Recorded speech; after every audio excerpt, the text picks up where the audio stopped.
keutamaan puasa dan manfaat-manfaatnya. Dan ini sangat wajar teman-teman sekalian, adalah motivasinya atau motivatornya. Saya sudah sering bahasakan, setiap kali antum mau melakukan satu perbuatan ibadah, cari tahu keutamaannya. Karena keutamaannya ini nanti akan mendorong kita untuk mau selalu semangat mengerjakan. Mau rajin sedekah, baca keutamaan sedekah. Mau rajin sholat malam, baca keutamaan sholat malam. Mau rajin bakti sama orang tua, baca keutamaannya. Semuanya. Bahkan keutamaan ini dianjurkan oleh para ulama diulang-ulangi. Karena kan ada sebuah hadis, kita tersentuh justru setelah 7 kali dibaca, 10 kali dibaca. Wajar itu. Ya. Nah, keutamaan puasa, di poin A, keutamaan puasa disebutkan dan ditegaskan dalam hadis-hadis berikut ini. Yang pertama, yang kita bisa dapatkan adalah hadis riwayat Ahmad nomor 15.844 yang berbunyi kata Nabi SAW, as-siyamu junnatun minan nari ka junnati ahadikum minal qital. Puasa itu adalah perisai dari neraka, sebagaimana perisai salah seorang di antara kalian untuk perang. Ya, untuk perang. Artinya perisai itu sangat berguna sekali di zaman dulu. Lemparan panah, lemparan tombak, sabetan pedang, semua bisa ditangkis dengan perisai. Ya. Maka berarti kita bisa menangkis ya, serangan neraka ini atau masuknya seseorang dalam neraka dengan puasa. Dari ini bahasa kiasan yang sangat luar biasa, tinggi sekali maknanya. Artinya betul-betul kita akan tertameng dari api neraka hanya dengan puasa itu. Sebagaimana juga nanti kita lihat bahwasanya satu hari puasa di jalan Allah, sunnah atau wajib, itu akan menyebabkan kita dijauhkan dari api neraka sejarak 70 tahun. Itulah hadis setelahnya. Hadis yang diriwayatkan Imam Bukhari nomor 2840 dan Imam Muslim 1153. Kata baginda Nabi SAW, man sama yauman fi sabilillahi azza wa jal zahzahallahu wajahahu anin nari bidhalikal yaumi sab'ina kharifa. Barang siapa yang berpuasa satu hari di jalan Allah yang maha suci dan maha pemurah, maka Allah akan menjauhkan wajahnya dari neraka disebabkan puasa hari itu sejauh perjalanan 70 tahun. Ya, dan ini keutamaan yang luar biasa kata ulama, baik itu puasa sunnah ataupun puasa wajib. Ini teman-teman tadi yang puasa hari Senin, ada masalah apa? Nah, putuskah tangannya? Butakah matanya? Habiskah tenaganya? Enggak. Jadi orang yang tidak puasa, was-was. Rugi antum nggak puasa, kenapa nggak puasa? Kecuali punya udzur-udzur syar'i. Dan memang ibadah itu teman-teman seperti bola salju. Harus selalu digulirkan. Nanti dia makin besar, makin besar, makin besar. Kalau masih ingat dulu contoh rasional saya katakan, kita ini sama syaitan seperti orang yang lomba lari. Kalau antum tetap di garis start, syaitan di sebelah kita, dia bisa membuat kita ini tidak semangat. Seperti kalau musuh sebelah kita, kamu lemah, kamu nggak kuat, kamu pasti kalah. Kita terganggu dengan itu. Dan dia leluasa melakukan, bahkan dia bisa menusuk, bisa menendang, bisa menarik kita. Karena kita nggak lari-lari nih. Tidak memulai ibadah itu. Kalau antum sudah mulai Senin, Kamis puasa, sudah mulai masuk Ayyamul Bid, sudah mulai itu seperti orang yang sudah mulai lari. Musuh kita kalau dia tidak lari juga mengejar kita, dia nggak bakal dapat kita kan. Maka dia mulai berlari, tapi beda godaannya orang yang sedang berlari dengan orang yang diam di tempat. Kalau orang berlari, dia teriak, kadang-kadang kita dengar, kadang-kadang tidak. Bisa dia jangkau, bisa tidak. Kalau antum lebih cepat larinya, maka dia nggak bisa jangkau itu. Maka ibadah harus mulai dilakukan. Kalau enggak kapan? Kira-kira kapan antum memulai ini? Kalau bukan sekarang. Itu jadi sebuah poin penting. Mumpung masih muda, akhi dan ukhti. Mumpung masih sehat. Kecuali punya udzur syar'i berbeda. Ya, berbeda. Kayak pengantin baru mungkin. Mungkin. Terpaksa dia batal. Mungkin. Orang musafir. Sakit. Ya. Mungkin. Diundang oleh orang dipaksa buka puasa. Kalau sunnah mungkin. Tapi kalau tidak ada udzur masih kuat Masya Allah. Tapi kan haus, Ustaz, lapar. Semua juga orang rasain itu. Tapi dengan seteguk minuman di saat buka puasa hilang semuanya. Kemudian juga yang ketiga adalah doa orang puasa diijabah. Apa yang dia sampaikan. Selama dia mulai menahan diri dari azan subuh sampai saat buka puasa. Di dalam hadis yang sahih riwayat Al-Hakim dan juga ini lafadznya Ibnu Majah. Ibnu Majah riwayatkan di nomor 1753. Kata baginda Nabi SAW, inna lis-sa'imi 'inda fitrihi da'watun la turad. Sesungguhnya orang yang berpuasa itu mempunyai doa yang tidak akan ditolak saat ia berbuka. Sampaikan hajat yang paling tinggi, yang paling dibutuhkan. Bahkan dalam sebuah hadis yang dihasankan oleh para ulama, sesungguhnya orang yang puasa itu diijabah doanya selama dia dalam puasanya itu. Jadi mulai pagi, subuh sampai maghrib. Jadi kita bisa bayangkan teman-teman, kalau misal ini contoh rasional, seseorang di antara kita dipanggil ke istana presiden kah atau ke mana tempat seorang yang punya kedudukan, kemudian dia mengatakan, kalau yang datang kepada saya di jam sekian, maka saya akan terima semua jadi tamu dan apa saja yang dia mau dikasih. Misal pembebasan tanah, jabatan, mungkin orang semua pada antri. Kalau perlu minuman makanannya dipegang. Atau pagi kalau dikasih syarat, boleh tapi nggak boleh makan, nggak boleh minum. Mungkin orang semua akan lakukan. Harus datang pakai baju hitam atau jas hitam, baju kemeja putih. Pasti dilakukan semua. Hanya karena salah satu hajat dunianya diterima. Orang puasa akhi dan ukhti pahalanya besar dan doanya mustajab. Langsung Allah SWT terima. Kalimat Nabi SAW tidak ditolak artinya pasti diterima. Kemudian juga selanjutnya mereka akan mendapatkan satu camp istana di surga dikhususkan untuk orang puasa semuanya.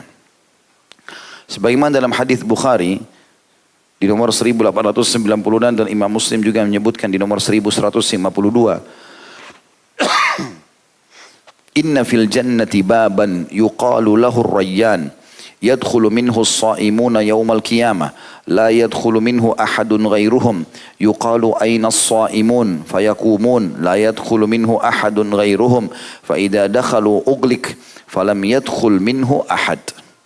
Sesungguhnya di dalam surga itu terdapat sebuah pintu yang disebut Ar-Rayyan. Orang-orang yang berpuasa masuk ke dalam surga pada hari kiamat melalui pintu itu dan tidak ada seorang pun selain mereka yang masuk melalui pintu tersebut. Ditanyakan di manakah orang-orang yang berpuasa, maksudnya rutin berpuasa. Kemudian mereka berdiri dan masuk melaluinya tanpa seorang pun selain mereka. Jika orang-orang yang berpuasa telah masuk, pintu tersebut ditutup sehingga tidak ada seorang pun selain mereka yang bisa masuk melaluinya. Kata ulama hadis yang dimaksud di sini adalah pintu-pintu surga sangat banyak, ada 8 pintu surga dalam hadis yang sahih dikatakan dan akan dipenuhi oleh manusia, gitu kan? Tapi ada satu pintu dikhususkan bagi orang yang rutin puasa sehingga tidak ada orang lain masuk di pintu itu. Karena pintu-pintu yang lain orang semua bisa masuk. Di sini dikhususkan. Itu makna yang pertama. Makna yang kedua adalah memang setiap muslim ya, kalau dia mengerjakan semua jenis ibadah ini, maka dia bisa memiliki istana di setiap pintu gerbang itu. Kata Nabi SAW, nanti akan ada orang yang dipanggil dari pintu sholat, pintu jihad, pintu sedekah, ya, pintu puasa dan seterusnya. Ya, kata Abu Bakar, ya Rasulullah, apakah ada orang yang dipanggil dari semua pintu itu? Maksudnya dia punya istana di setiap pintu gerbang itu. Tentu ini akan lain bentuknya, fasilitasnya, yang ini juga lain, yang ini juga lain. Kata Nabi SAW, ada dan aku berharap kamu salah satunya. Karena semua jenis ibadah maksimal dikerjakan oleh Abu Bakar radhiyallahu anhu. Itu yang dimaksud di sini. Poin B-nya tentang masalah manfaat puasa. Kata Syekh Abu Bakar Jazair rahimahullah, di antara manfaat-manfaat spiritual yang terdapat pada puasa adalah puasa membiasakan seseorang untuk bersabar dan menguatkannya, mengajarkan pengendalian diri dan membantunya dalam mengendalikan diri, menumbuhkan karakter-karakter ketakwaan dalam diri dan mendidiknya. Khususnya ketakwaan yang merupakan tujuan utama yang hendak dicapai setelah puasa seperti disebutkan dalam firman Allah Ta'ala Al-Baqarah 183. A'udzu billahi minasyaitonir rajim. Kutiba alaikumus siyamu kama kutiba alal ladzina min qablikum la'allakum tattaqun. Telah diwajibkan atas kalian berpuasa sebagaimana diwajibkan atas orang-orang sebelum kalian agar kalian bertakwa. Makna bertakwa patuh dan tunduk. Dan puasa ini yang bisa membuat jiwa seseorang siap untuk patuh dan tunduk kepada Allah. Karena setiap kali ada godaan makan, godaan minum, godaan syahwat, maka dia menepis karena Allah subhanahu wa ta'ala. Itu yang dimaksud dengan ayat ini. Jadi dengan puasa, secara otomatis dia akan terbiasa untuk sabar. Sedangkan manfaat-manfaat sosial dari puasa, diantaranya adalah bahwa puasa membiasakan umat Islam untuk hidup disiplin dan bersatu, mencintai keadilan dan persamaan, menumbuhkan perasaan sayang dan moral atau akhlak yang baik. Sebagaimana ia melindungi masyarakat dari segala macam kejahatan dan kerusakan. Orang kalau ikut program puasa itu seperti ikut lembaga training. Ya. Di dunia ini banyak, di Indonesia juga sudah mulai berjalan ya. Dari beberapa tahun yang lalu, ada banyak lembaga-lembaga training, peningkatan skill spiritual. Kadang-kadang orang membayar sangat mahal hanya untuk ikut pelatihan itu. Karena mungkin dianggap trainernya bagus, mungkin programnya bagus, orang bayar mahal. Tanpa kita sadari teman-teman sekalian, dan semestinya kita menyadari masalah itu, kalau Ramadan adalah lembaga training massal yang sangat besar. Trainernya itu pengawasnya langsung Allah, ya, para staf-stafnya semua malaikat. Dan kita kemanapun di bulan Ramadan semuanya orang lagi puasa. Dan syaratnya semuanya sama. Mereka tahan makan dan minum jadi syahwat dari subuh sampai maghrib. Bahkan kita teman-teman di Asia Tenggara ini perlu bersyukur kepada Allah Subhanahu Wa Taala. Saya lihat cuplikan di beberapa wilayah di muka bumi ini, kebetulan orang kita, orang Indonesia yang sempat mengirim di Ramadan yang lalu, itu mereka berada di wilayah yang malamnya cuma 2 jam. Jadi begitu mereka buka puasa, 2 jam kemudian azan subuh. Jadi antara maghrib sama isya itu cuma jarak 45 menit. Setelah itu mereka baru buka puasa, sahur udah subuh. Jadi cuma 2 jam, artinya mereka sekitar 20 jam berpuasa.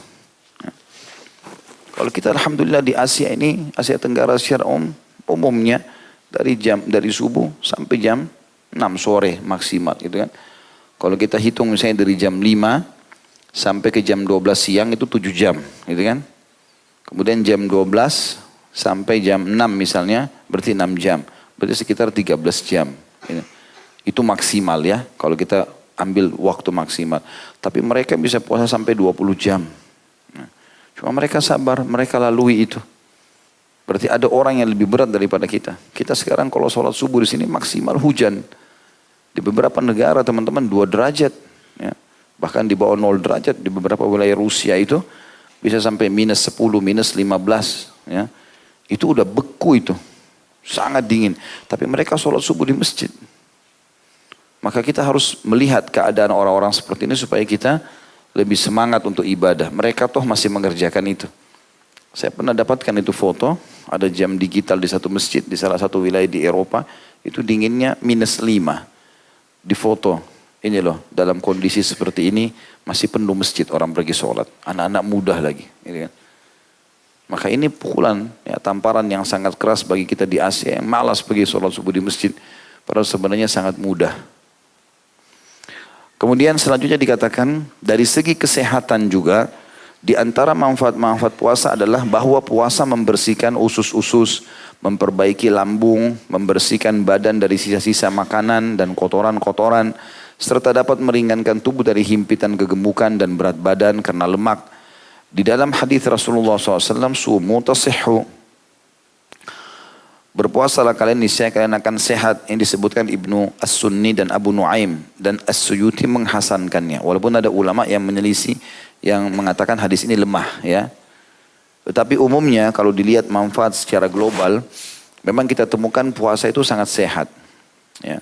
Apalagi memang pola makan diatur, ya. Sahur itu sebelum subuh, kemudian nanti habis, ya, maghrib baru makan.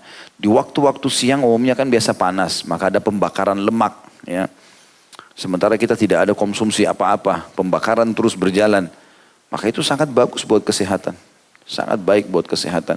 Yang kadang-kadang kalau kita lagi tidak puasa, kita pagi makan sarapan pagi, siang baru 3-4 jam kita sudah makan siang lagi. Padahal pembakaran yang pagi baru berjalan, mungkin belum selesai. Kita udah isi lagi, kadang-kadang ada makan malam. Maka Ramadan sangat membantu kita untuk mengurangi makanan-makanan atau sisa makanan yang tidak dibutuhkan oleh tubuh ini.